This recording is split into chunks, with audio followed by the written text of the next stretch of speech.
Семья Кондратьевых заключила социальный контракт в марте этого года. В начале пути их ждал почти пустой участок. И благодаря оказанной помощи за столь короткий промежуток времени они смогли обустроить уютный дом, богатый огород и курятник, что обеспечило их дополнительным доходом. Мы посадили плодово-овощные культуры, такие как капуста, морковь, свекла, зелень, огурцы, помидоры, баклажаны, обычные всевозможные овощные культуры.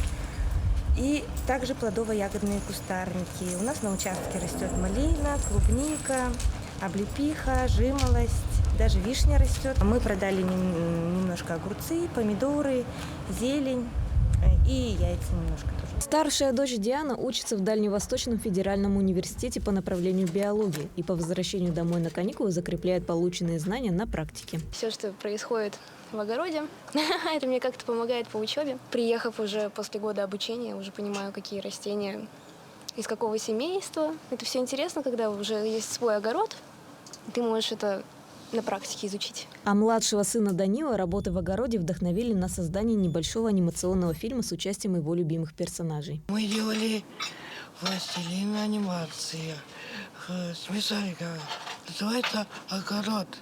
Копатыч, ежик и крош. Он рассказывает о том, что ему настолько нравится заниматься огородом, что он решил снять мультик свой с его любимыми героями, смешариками, которые как раз помогали Копатычу, ежик, крош вместе в огороде. С 2023 года социальные контракты можно заключить по следующим мероприятиям. Поиск работы на осуществление индивидуальной предпринимательской деятельности до 350 тысяч рублей, на ведение личного подсобного хозяйства до 250 тысяч, а также осуществление иных мероприятий, направленных на преодоление гражданами трудных жизненных ситуаций. На сегодняшний день всего заключено 3651 социальный контракт. Это в том числе по поиску работы 205, по осуществлению индивидуальной предпринимательской деятельности 741 и по ведению личного подсобного хозяйства 232.